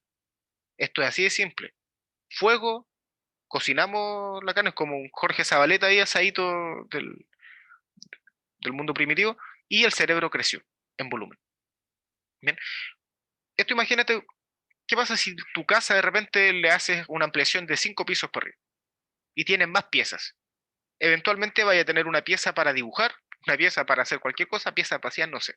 Y eso pasó con el cerebro. Cuando se aumentó el volumen cerebral, se empezaron a dedicar algunas estructuras específicamente a algunas cosas. Y ahí es donde algunas estructuras, como el área de Wernicke o el área de Broca, se dedicaron al lenguaje. Esto no es una clase de neuropsicología, así que no necesitan saber cuál es la parte que se encarga de esto. Solamente tienen que saber que después de que el humano primitivo empezó a cocinar la carne, el volumen cerebral aumentó por la distribución de las proteínas y este aumento de volumen cerebral permitió que estuvieran las estructuras para el protolenguaje. Que si bien es cierto, no es un lenguaje como el que estamos teniendo ahora, cacha, yo llevo hablando caleta de rato y tú me has entendido lo que yo te estoy diciendo. De eso se trata el lenguaje. What if I change the language that I use? ¿Podrán esto entender? Y eso que ni siquiera lo hablo bien. Y si alguno de ustedes se pone a hablar en croata, ¿podemos comunicarnos? Está peludo, ¿cierto? Entonces, la comunicación es mucho más fundamental de lo que parece. Nosotros la damos por sentado. Ustedes lo dan por sentado porque lo aprendimos en nuestra primera infancia, ¿sí? Pero ¿cómo es posible matar a un mamut enorme sin comunicarte, sin coordinarte de corre tú primero, yo voy acá? No funciona. Por lo tanto, el acto de que el humano en algún momento empezara a cocinar la carne no solo afectó el término de que fuera como capaz de hacer otras cosas con su cerebro, como hablar, o tener un protolenguaje como, oh, yo correr, yo comer, no sé. El clásico lenguaje cavernícola que se dice, eso es un protolenguaje. No es depurado como el de hoy día, pero sigue siendo lenguaje. Gracias a ese lenguaje se pudieron coordinar las casas y pudieron obtener mejores alimentos. Y por eso evitaron morir.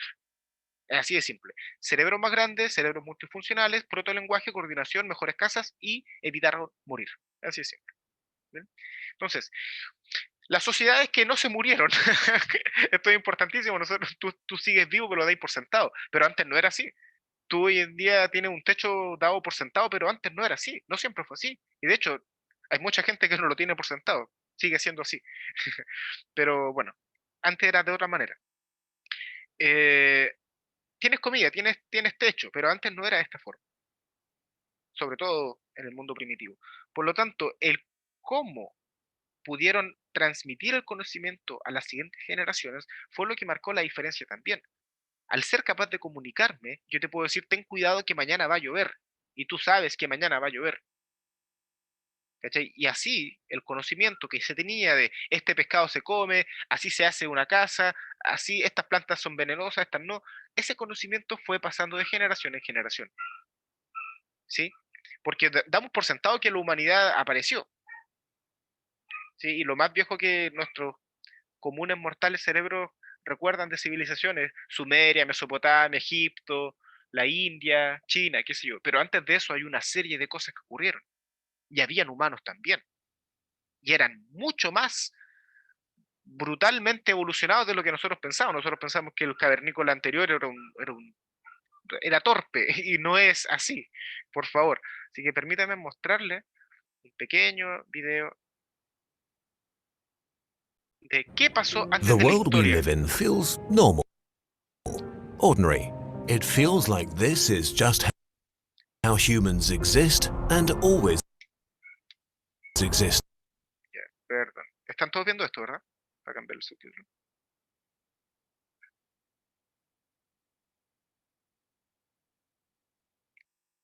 Me encanta cuando me responden. ¿Están viendo esto? ¿Están con la misma Sí. pantalla que yo? Sí, gracias. Sí se ve, profe. The world we live in feels normal, ordinary. It feels like this is just how humans exist and always existed. But it's Lo siento. not. Never before have we humans lived in a world as sophisticated and engineered to our needs as today, giving us the luxury to forget about ourselves and not worry about survival. Food, shelter, security, all of this is more or less taken for granted. But we're a special few. For more than 99.99% of human history, life was completely different. And there's no such thing as just one human history.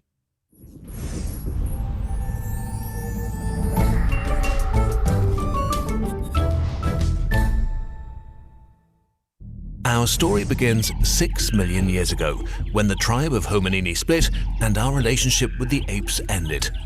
2.8 million years ago, the genus of Homo, the first humans, emerged.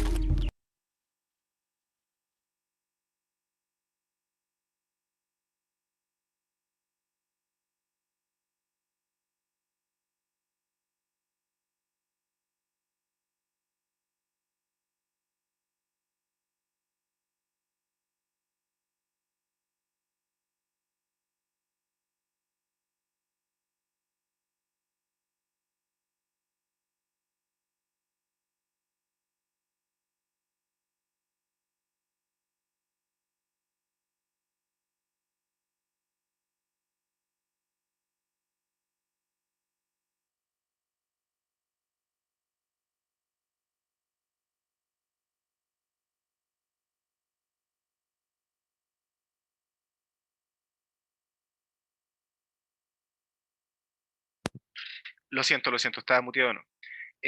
Pongo pausa porque estamos en una institución católica de alguna manera, entonces tengo que explicar un poquito un par de cosas.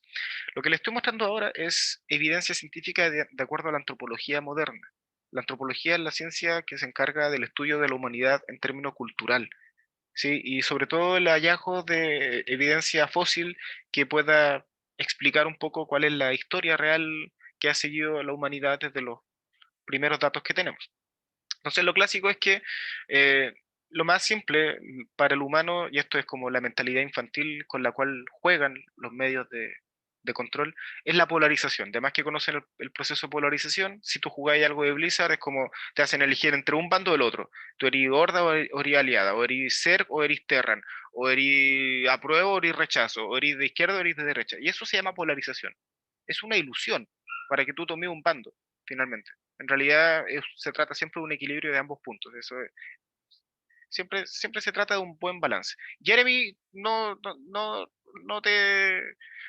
me no te caes lindo tú, hombre meme.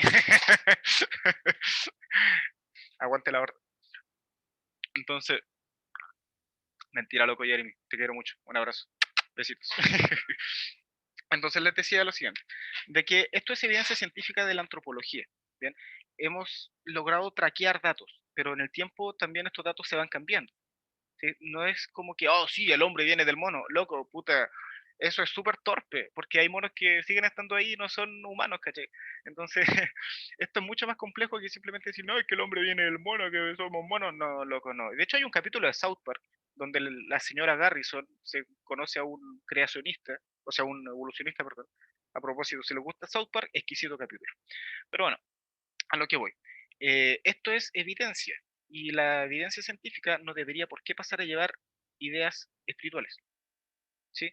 Porque muchas, no sé, ni siquiera puedo asumir que sean cristianos. Ustedes pueden ser musulmanes, pueden ser chiitas, pueden ser de cualquier otra denominación religiosa. A lo que quiero llegar con esto, no quiero explicarte a ti cómo fue creado el mundo cambiando tus creencias, no.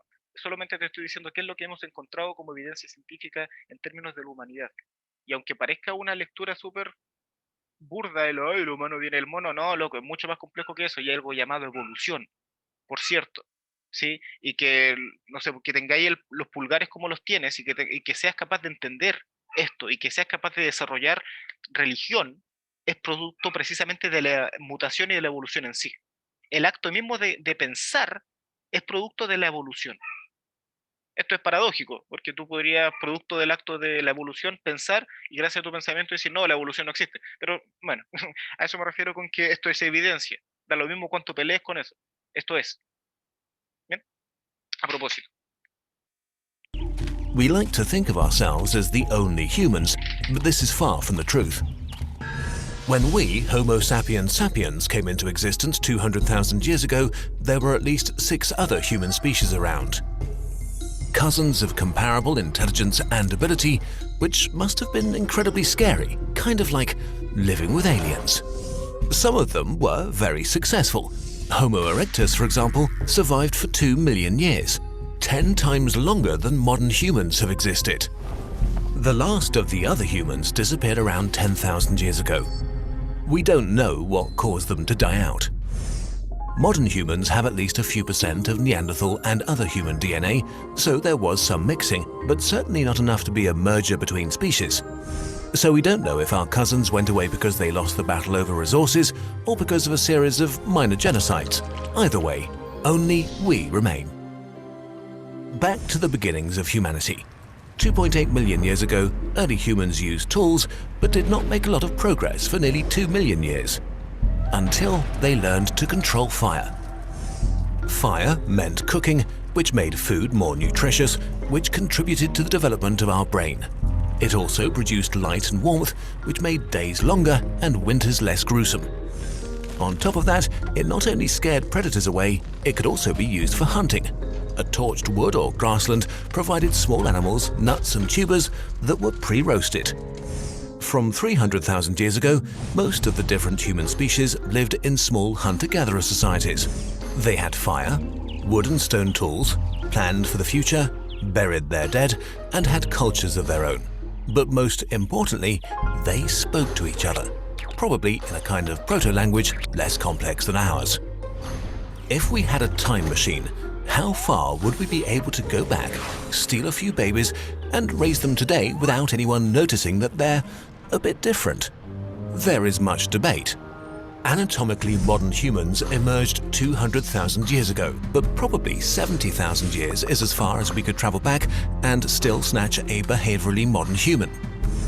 Before that, the babies would probably lack a few crucial gene mutations necessary to build a brain with modern language and abstract thinking abilities. At some point around 50,000 years ago, there was an explosion in innovation. Tools and weapons became more sophisticated, and culture became more complex, because at this point, humans had a multi-purpose brain and a more advanced language to communicate information with each other effectively and down to the last detail. This allowed much closer cooperation and is what really makes us different from any other creature on Earth. Not our comparatively weak bodies and inferior senses, but the ability to cooperate flexibly in large groups, unlike, for example, rigid beehives or intimate but tiny wolf packs. As our brain evolved, we became able to do something life had been unable to do up to this point. 1. Expand knowledge quickly. 2. Preserve the knowledge gained over generations. 3. Build on past knowledge to gain even deeper insights. This seems daft, but until then, information had to be passed on from generation to generation, mostly through genetics, which is not efficient. Still, for the next 40,000 years, human life remained more or less the same. There was little to build upon. Our ancestors were only one animal among many. Building a skyscraper without knowing what a house is hard. But while it's easy to be arrogant in our attitude to our ancestors, this would be ignorant. Humans 50,000 years ago were survival specialists. They had a detailed mental map of their territory, their senses were fine-tuned to the environment, they knew and memorized a great amount of information about plants and animals. They could make complicated tools that required years of careful training and very fine motor skills. Their bodies compared to our athletes today just because of their daily routines, and they lived a rich social life within their tribe. Survival required so many skills that the average brain volume of early modern humans might even have been bigger than it is today. As a group, we know more today, but as individuals, our ancestors were superior to us. But then, around 12,000 years ago in multiple locations, humans developed agriculture. Everything changed very quickly. Before, survival as a hunter and forager required superb physical and mental abilities in all fields from everybody. With the rise of the agricultural age, individuals could increasingly rely on the skills of others for survival. This meant that some of them could specialize. Maybe they worked on better tools. Maybe they took time to breed more resistant crops or better livestock. Maybe they started inventing things. As farming got more and more efficient, what we call civilization began. Agriculture gave us a reliable and predictable food source, which allowed humans to hoard food on a large scale for the first time, which is much easier to do with grains than meat. A food stock required protection, which led to communities living together in tighter spaces. First, early defense structures were built. The need for organization grew. The more organized we got, the faster things became efficient. Villages became cities, cities became kingdoms, kingdoms became empires. Connections between humans exploded, which led to opportunities to exchange knowledge. Progress became exponential. About 500 years ago, the scientific revolution began.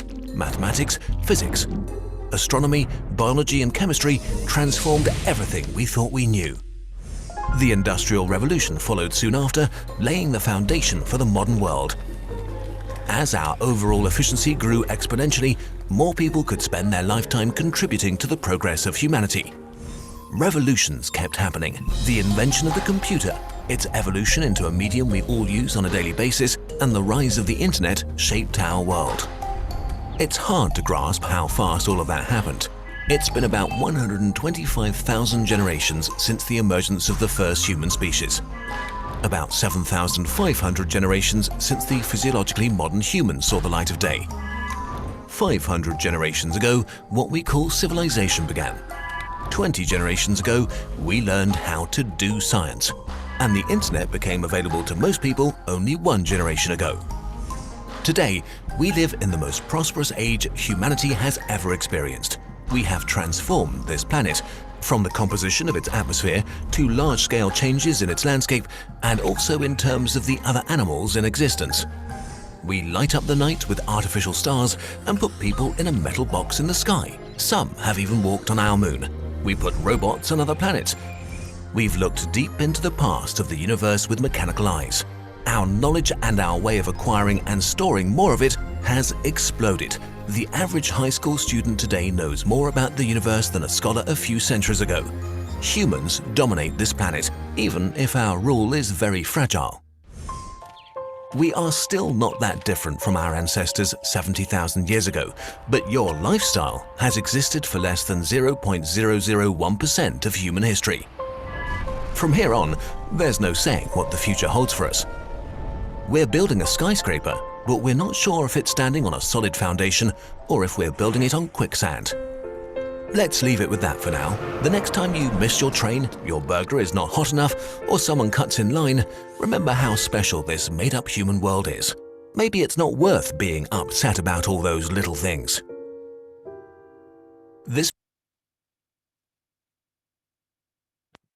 Bien, ¿siguen todavía conectados?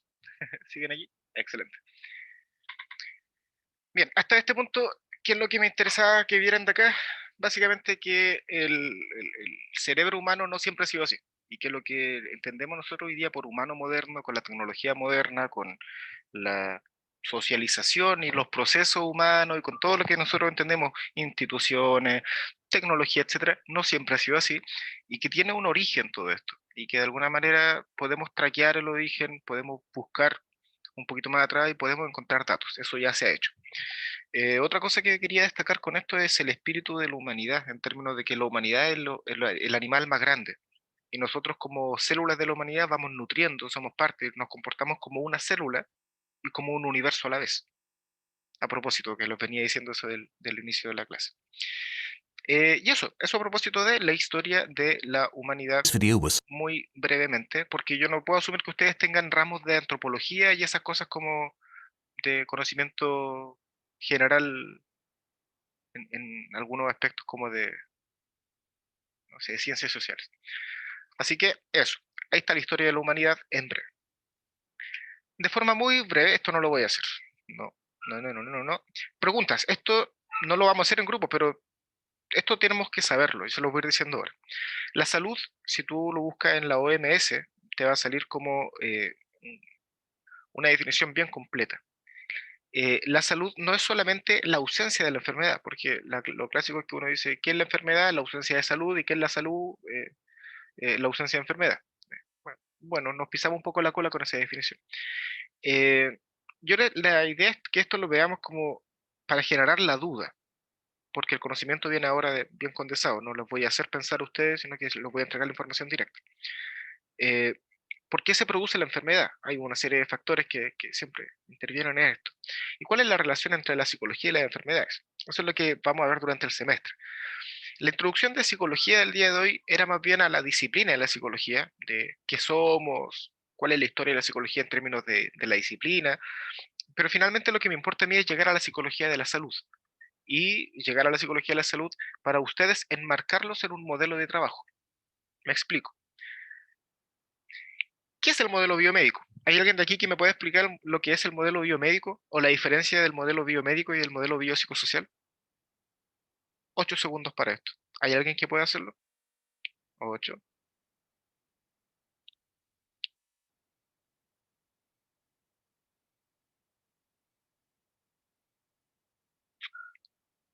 ¿Nadie? Bueno.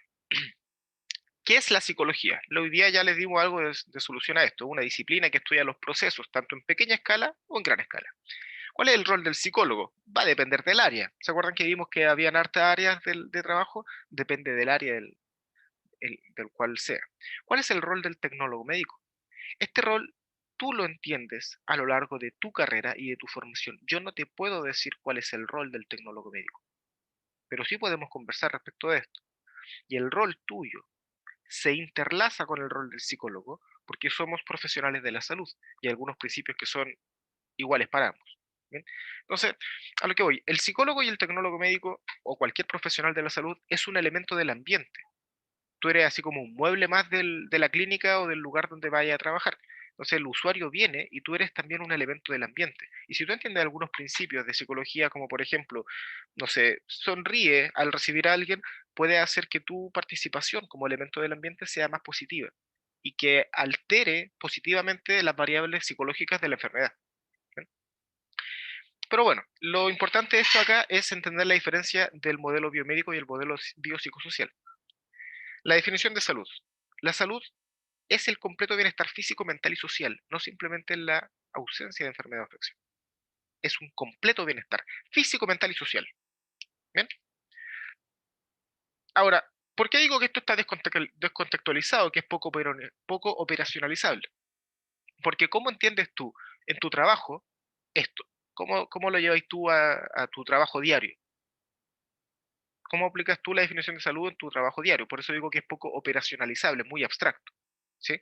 Entonces, lo pasamos a algo más operacionalizable y es esto. La salud es el completo bienestar. Ahí se vuelve operacionalizable. ¿Eh? Destaco la palabra bienestar, porque cuando tú entiendes la palabra bienestar y entiendes que salud es sinónimo de bienestar, salud, aquí el chat, es igual a bienestar. Entiendes, por ejemplo, muchas cosas. Si tú en tu lugar de trabajo te pagan bien, pero te tratan mal, hay bienestar, quizá económico, pero no social. Si en tu casa tienes techo, tienes comida, pero te tratan mal y te pegan, hay bienestar, quizá hay seguridad alimenticia, pero no sé si hay bienestar total. Entonces vamos viendo que no solamente depende de que tu cuerpo esté bien, sin enfermedad, o que tu cuerpo esté seguro, sino que depende también de que haya bienestar mental, físico y social, económico, religioso y de otros tipos también, pero la palabra clave es bienestar. Tú estás aprendiendo una carrera que nutre al bienestar total de la persona. Yo tengo una disciplina que nutre desde otra parte al bienestar de la persona. ¿Sí? Un constructor que construye una casa también aporta al bienestar de esa persona. A eso voy. Tú como individuo tienes una serie de elementos en los cuales tu bienestar se ve afectado. Entonces, por ejemplo, no solamente tú tienes que tener un bienestar académico, por así decirlo, sino también tienes que tener un bienestar social en tu casa. Tienes que tener un bienestar relacional, si es que tienes pareja o no. Tienes que tener un bienestar social, tienes que tener amigos, pasarlo bien, tener algún tipo de actividad. No digo que tengas que hacerlo, pero es lo saludable, es lo recomendable. Entonces, vamos a entender como salud sinónimo de bienestar. Si hay alguno de ustedes que se vaya de esta asignatura sin hacer este nexo, entonces ahí yo cometí el error de yo hice mal mi pega y no logré explicar esto bien. El modelo en el cual todos los trabajadores de salud, médico, enfermera, tecnólogo médico, psicólogos, todos, hoy en día nos movemos con este principio. El principio del bienestar es igual a la salud. Y esto es amplio, no solamente físico. ¿Bien?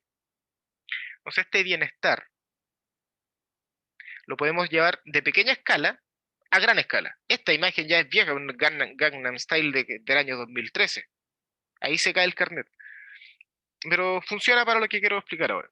Si miramos a gran escala, Corea es una isla. ¿Me equivoco? No, Perfecto.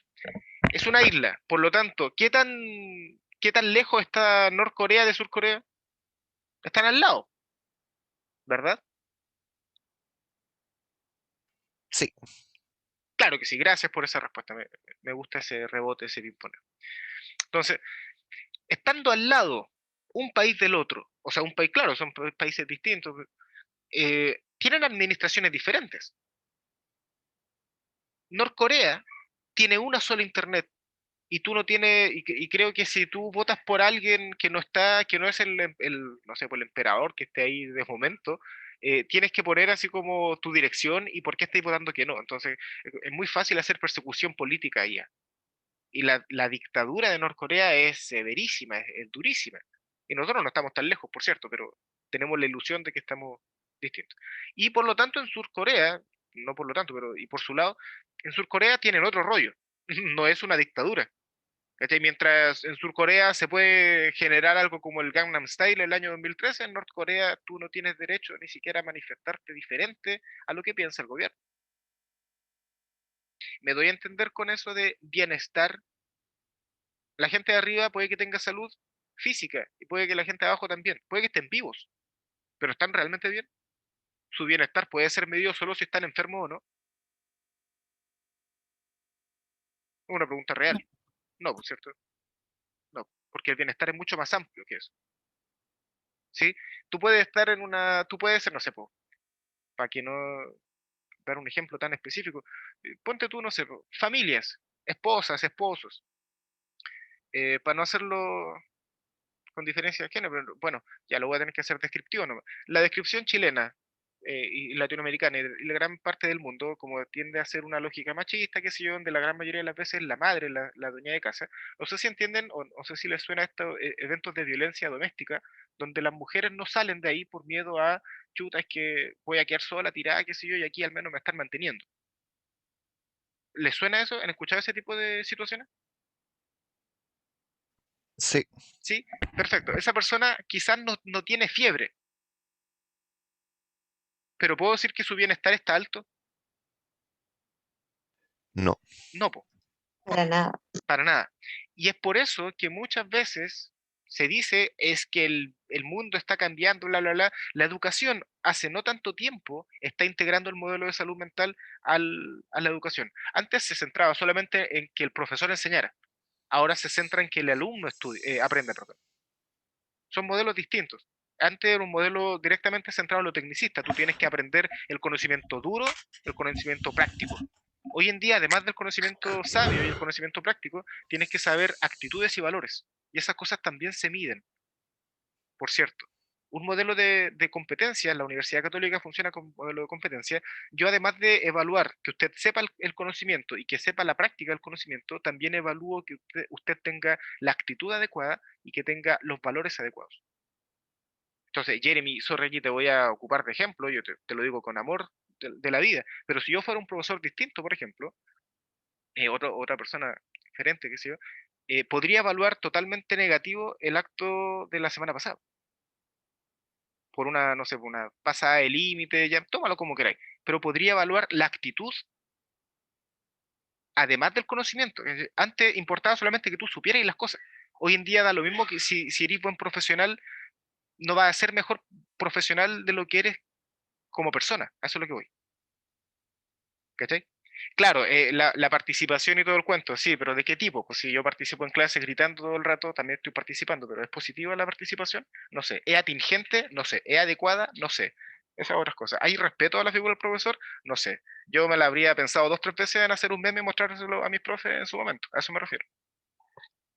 Entonces, un modelo en la educación se está haciendo esto, de ampliar el panorama y de prestarle atención a las cosas que son psicológicas. A eso me refiero. Entonces, por ejemplo, ustedes en la evaluación docente, en alguna parte, pueden ponerse el profesor los trata mal, o si no los respeta. ¿Cachai? A eso voy con que la sociedad chilena, este último tiempo, guiado por lo que pasa en el resto del mundo también, se va dando cuenta que hay cosas que son importantes también y que el bienestar es mucho más amplio que simplemente que la persona no tenga enfermedad. A eso es lo que voy. No sé si me doy a entender, porque son ejemplos de muchas cosas, pero apunta todo a lo mismo, de que es el modelo de trabajo profesional, el modelo de relación interpersonal que se está cambiando. Entonces vemos que el bienestar no solamente depende de la salud, sino también de otras cosas sociales, emocionales, psicológicas. ¿Bien? Entonces, por un lado tenemos el modelo biomédico, que es el modelo anterior, y por el otro lado tenemos el modelo actual, que es el biopsicosocial. ¿Por qué se cambió de paradigma? Porque, bueno, las enfermedades crónicas cambiaron, las infecciones cambiaron, el costo de la salud cambió, el costo de la vida cambió, no sé. Entonces, el modelo de la salud también se vio cambiado. Bien. El paradigma biomédico, ¿cuánto habían estado así? ¿Cuánto echan de menos estar así? Paradigma biomédico entiende que la enfermedad tiene un origen físico, exclusivamente, la fisis, ¿sí? Tiene un soma. El soma es como el cuerpo, la traducción. Entonces, el modelo biomédico, esto es el modelo anterior, el modelo viejo, entendía que la enfermedad tiene solamente un origen físico. ¿Bien? Y esto es salud es igual a ausencia de enfermedad. Como se quedó corto este modelo, avanzamos al modelo biopsicosocial, donde sabemos que hay factores psicológicos, sociales, culturales y biológicos en el establecimiento de la salud y de la enfermedad. Hasta este punto entienden la transición de por qué se cambió de un modelo biomédico, que es solamente salud de enfermedad, a un biopsicosocial donde se entienden los factores sociales, culturales, biológicos y psicológicos. ¿Queda claro eso? Sí, profe. Excelente. Por lo tanto, el día de mañana, cuando tú atiendas a un paciente, no basta con que tú le entregues la receta, no basta con que tú simplemente hagáis tu pega. Puedes hacer una mejor pega, entregando muy buenos días, muy buenas tardes. Yo soy tal persona y lo ayudaré con tal cosa. ¿Comprendió todo? Muy bien, muchas gracias, gracias por venir, que tenga un buen día. Eso es actitud profesional. Y te pagan por eso también. A mí me pagan por ser cordial y por no tratarlos mal. ¿Me entienden? Por lo tanto, cuando tú hagas tu trabajo, además de pagarte porque hagas tu trabajo técnico, también te pagan por la actitud. ¿Me doy a entender? Y la importancia de la actitud del profesional en el área de la salud es brutalmente importante. Brutalmente importante. Porque clásico, si tú vas a médico y la persona que te atiende te trata mal, tú sacas una mala experiencia. Y una persona que ya está en situación de enfermedad no le sirve estresarse más. ¿Me doy a entender? ¿Hasta ese punto? Sí, profe. Sí, gracias. Por lo tanto, la vuelta larga del día de hoy ha sido presentarle un poquito la historia de la psicología para decirle, sí, la psicología es una disciplina larga, bien amplia, que estudia los procesos humanos. Y en particular con tecnología médica y en esta asignatura, tienen que entender que la psicología de la salud, que es como la parte de la psicología que se ocupó de pensar los procesos de salud, que es esto lo que estamos hablando, en algún momento la psicología de la salud dijo, oye, pero cambiamos de modelo, porque ya el bienestar no es solamente que no haya fiebre. Y es por eso que hoy en día toda la medicina, todo el modelo del trato con el paciente y el usuario está integrado esto. Por eso es que antes se hacían las cosas de una manera y ahora se hacen de otra. Esa es la justificación. Y ese es el objetivo de la clase del día de hoy. Que ustedes entiendan que la psicología de la salud o la psicología como disciplina aportó a que el modelo general de la salud cambie de un modelo biomédico a un modelo biopsicosocial. Y aprovecho de darle el ejemplo de que este modelo aplica para empresas, aplica para educación y que está pegando en muchos lados también. ¿Sí? Son evidencias científicas recientes que dicen que vale la pena querer a un niño versus prestarle, o sea, darle 50 tareas. Es mejor darle un abrazo que muchas tareas a un niño. No sé. Ese tipo de evidencia es reciente. Siempre se ha sabido, pero ahora está la evidencia ahí. Así que muchas cosas cambian a raíz de eso. Bien, señoritas caballeros, son las 10 de la mañana, no les quiero quitar más tiempo, sin embargo, me gustaría dejarles la invitación a un par de cosas. El objetivo número 3, que es pasar el material audiovisual y pasar la materia, ya está en orden. Quedaría solamente definir lo siguiente. Esto lo podemos ver en la próxima clase, tampoco no haya atado, no haya apuro. Pero uno de los trabajos que yo les voy a pedir es que ustedes hagan un resumen de cómo funciona el cerebro. Si ustedes van a YouTube y ponen aquí Meet Your Master, esta instrucción las vamos a dar después, pero para que si alguien quiere adelantar trabajo, esto es lo que va a ser el siguiente trabajo. Meet Your Master de Crash Course, ese es el canal. Ahí está el video, es Meet Your Brain, o cualquiera.